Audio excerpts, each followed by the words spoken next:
the idea in yoga with thinking, feeling, and willing is that really in our practice we should come to the point of really desiring something, willing something. Often when we're just thinking about a thing, it stays theoretical, it stays just in the ether, so to speak.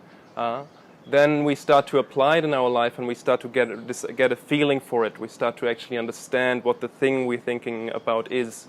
And then to actually bring it down to a solid platform, we want to step to the platform of desiring a thing, of bringing thinking and feeling together and actually doing it, actually putting it into practice. And it's a very important part of yoga, because yoga is really not just about learning about higher goals or having an awesome philosophy or having a very nice point of view on life, but actually putting all these things into practice. So the level of desire is that one, that all these things that I learn on my maybe thinking level, all these things that I experience in the practice on my feeling level, I actually incorporate into my life wholeheartedly and make yoga into a lifestyle altogether.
My name is Gokul Odyssey. I come from Finland originally, and I've been practicing yoga about 18 years now.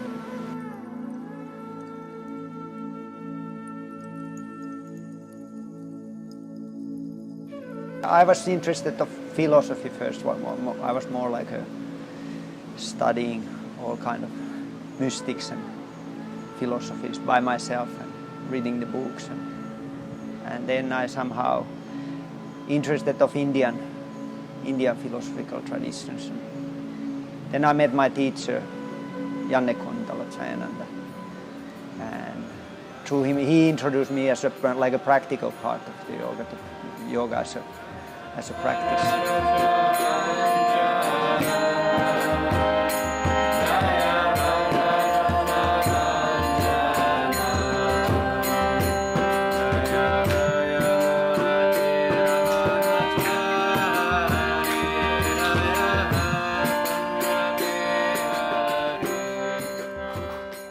He was kind of my first introduction to yoga, and from that on I've been practicing with him. So he has so vast knowledge about the yoga practice, and then I've been learning. He's kind of it feels like it's like almost endless what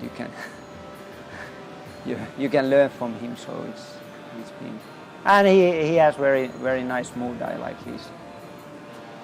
like his way to do things, and somehow it's clicked. And he's been always very supportive and helpful. I spent quite some time just as trees, waiting, and it was quite a while, because then they are standing there, and then comes Krishna and crawling in between them, and when the trees cracked down, these two heavenly personalities became liberated from the tree form, but now they were fully attentive. Wow, that was a long time. And now, how fortunate we are, in fact, they were able to remember their previous life, and now this is kind of not the normal yogic process of purification. Usually you engage in practices and doing things deliberately. I am Pamela Ursid. I come from Monterrey, Mexico, and I've been practicing for 3 years already.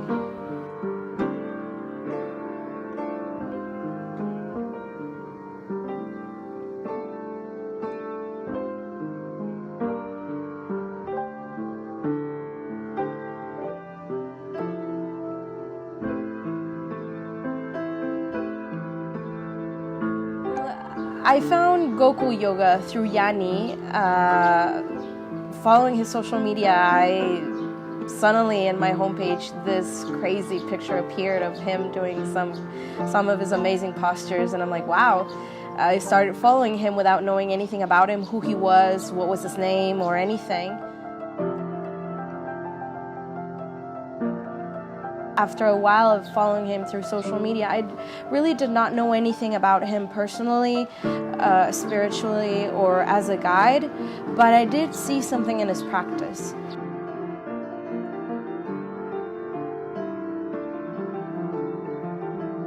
You could see the strength that he had to follow these incredible postures with no pain in his body. So there was something that clicked, and I applied to the teacher training in Bali and just decided to go ahead and do a leap of faith without knowing so much about him, but turned out to be one of the most important ones in my life. My name is Bertalan Sugar. In Hungarian it's Sugar Bertalan. I'm from Hungary, Budapest, Hungary, and I've been practicing yoga for 11 years. Well, first of all, I did Ashtanga for more than 7 years. And then I stopped doing Ashtanga because my lower back was hurting quite a lot, so I figured that maybe I should change my routine. Then I was experimenting with different styles, like Vinyasa flow, which I never really liked, but it was still Vinyasa, so I figured that maybe I would like it. Well, I didn't. And then when I first met him, he started talking about bandhas, so I got more conscious about bandhas, beside, Mula Bandha, Uddiyana Bandha, Yalahandra Bandha, which you hear a lot about, especially if you do Ashtanga. And then after, that was the first time that we met in this workshop. And then the second time when I did my first training with him, which was a 200-hour Hatha Yoga training, I started practicing the sequence that he was teaching us at the time. And ever since, so for more than 2 years, I've been practicing that very sequence. I think it's much more like physical body friendly, it's much more body conscious, and of course it's very much dominated by the use of bandhas, and it's just a really, really fantastic sequence for the whole body. It's very holistic, but of course it's extremely challenging both physically and mentally.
We have been practicing with Dharma Mitra in New York City for about 15 or 16 years, and Yanni was in New York to teach some workshops in New Jersey 2 or 3 years ago, and he stopped by the Dharma Yoga Center, and I saw him there and found out he was teaching a workshop like the next day or that weekend, and we went with our friend Trip, who had taught at Shanti Toya, the ashram in Bali. And we all took his workshop in Jersey. And it was extra interesting. Like, I'd studied for a while and had some idea of these kind of 3 principal bandhas you hear a lot about. But he was coming out with all these crazy bandhas I'd never heard of, like the shoulders and wrists, and so it was very interesting. And then we kept practicing with him anytime he'd be around for workshops in the East Coast. And then very spontaneously last year, we were all planning to do an apprenticeship in Hong Kong, and the timing of it was like the exact same timing of his teacher training in Bali, and we just like last minute switched plans and went and did his teacher training last year, which was super mind-blowing, interesting. There's some reason to follow. And then if I'm connected to this, I also understand a little bit the dance.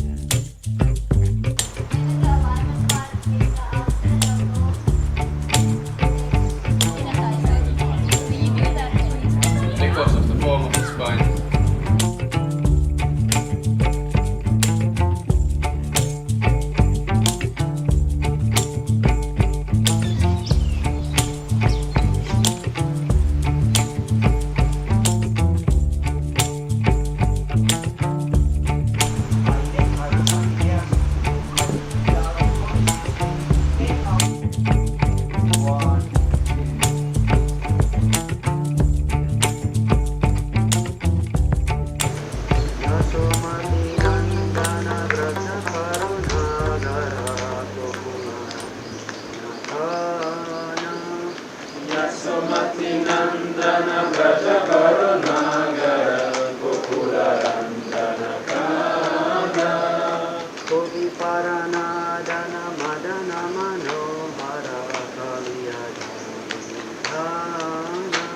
Any questions?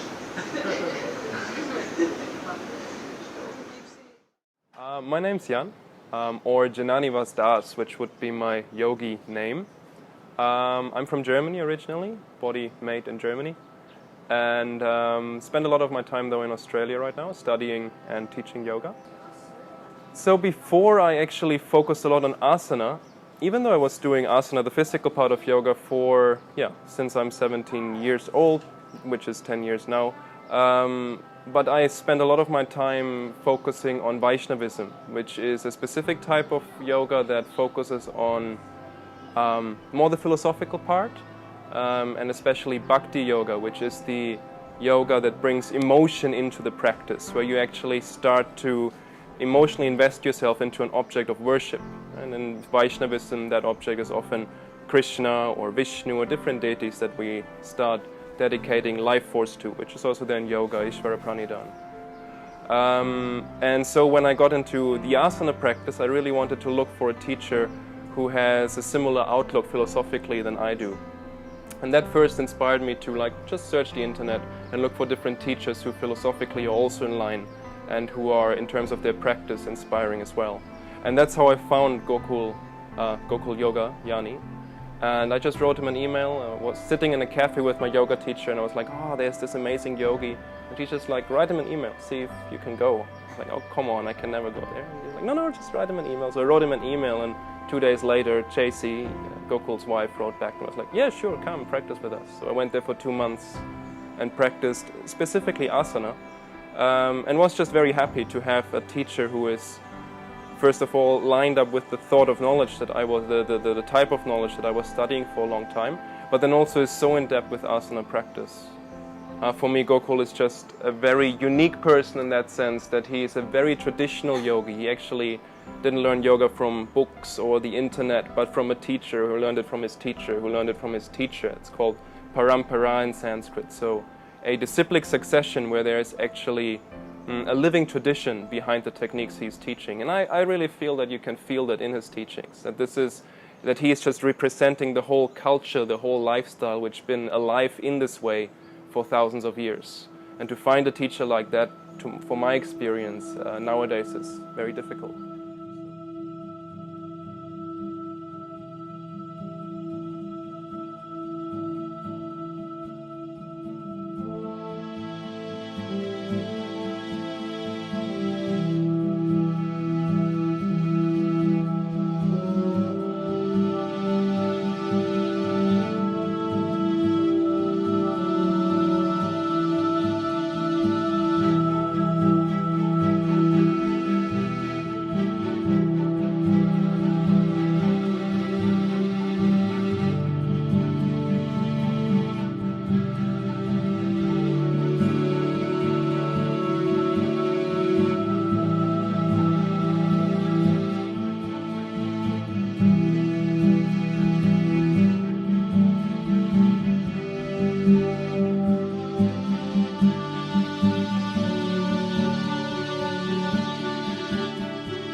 So my name is Gloria Salo and I come from Finland, from Helsinki.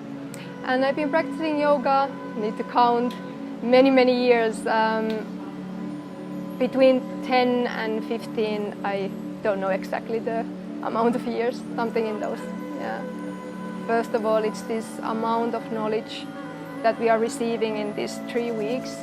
It's really remarkable, and I feel quite overwhelmed and also very grateful about all this knowledge that I'm able to receive by being here. And with knowledge in this case, I don't only mean intellectual knowledge, also that, but more this like wisdom and knowledge that comes from someone who has the experience. So it's like this experimental knowledge, so to speak. And I could have never guessed that I could receive so much during this time. My name is Joey. I'm from New Jersey and I've been practicing yoga on and off for 15 to 25 years, actually. So aside from the physical practice, which he's a master of, he's also a master of scripture, and he has so much spiritual knowledge. I feel like his knowledge is infinite. And I also feel like his knowledge comes from direct experience. Like he's not just reciting these verses or talking about things that he has no direct experience with. I think he's really speaking from experience. And because he's experienced these things, it makes it so much more tangible for me, the student. Like I can really grasp the concepts that he's trying to share for the first time in my life. Like after having studied some of this stuff before, I now get it a little bit. Everyone has like a personal relationship to the Supreme, and we have to somehow reconnect. Yoga is more like it's not really connect, it's more like a reconnect. Everyone is already connected, but the problem is that we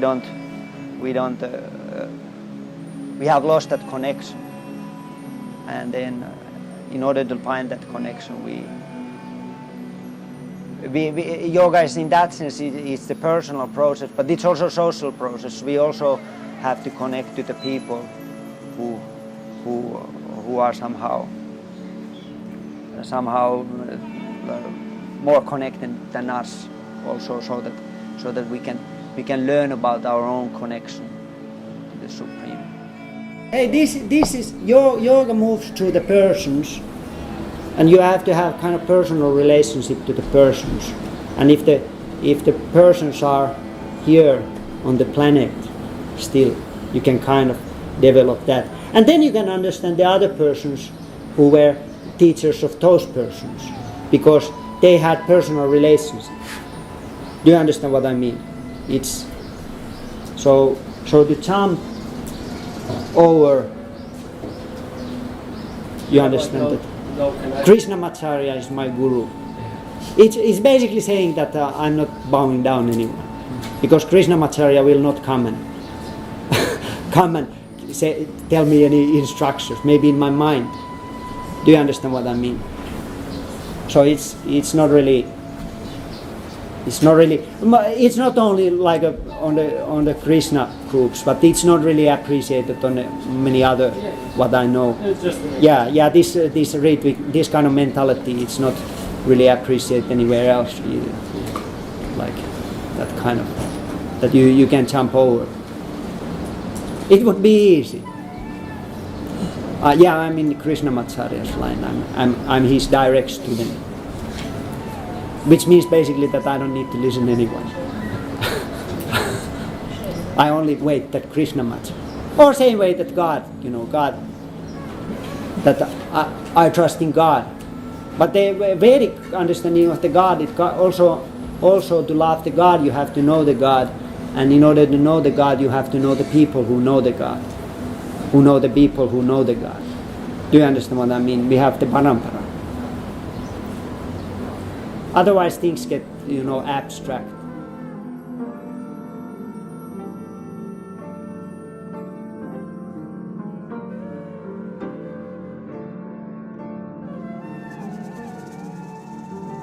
I hope that they feel more like a balanced and connected to the and they start to understand that yoga is actually it's the like a scientific process to understand the self and understand and approach this supreme, so that we really understand the value of the yoga as a method to purify the consciousness and understand who we are and where we're coming from, and then we can develop faith in that, and we can progress.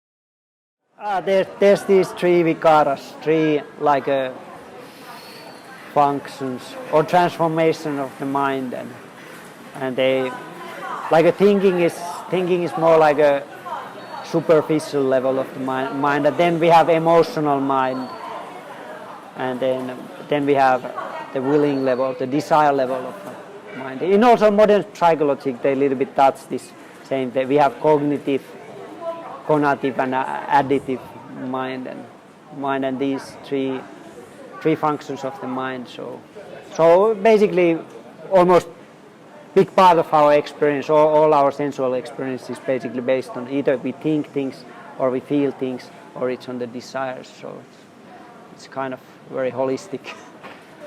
And if you know how to use these three faculties of the mind when we practice yoga, it's going to make things just more effective. Or anything we do, if you know how to do this, use these three faculties of the mind, we can make the action more effective.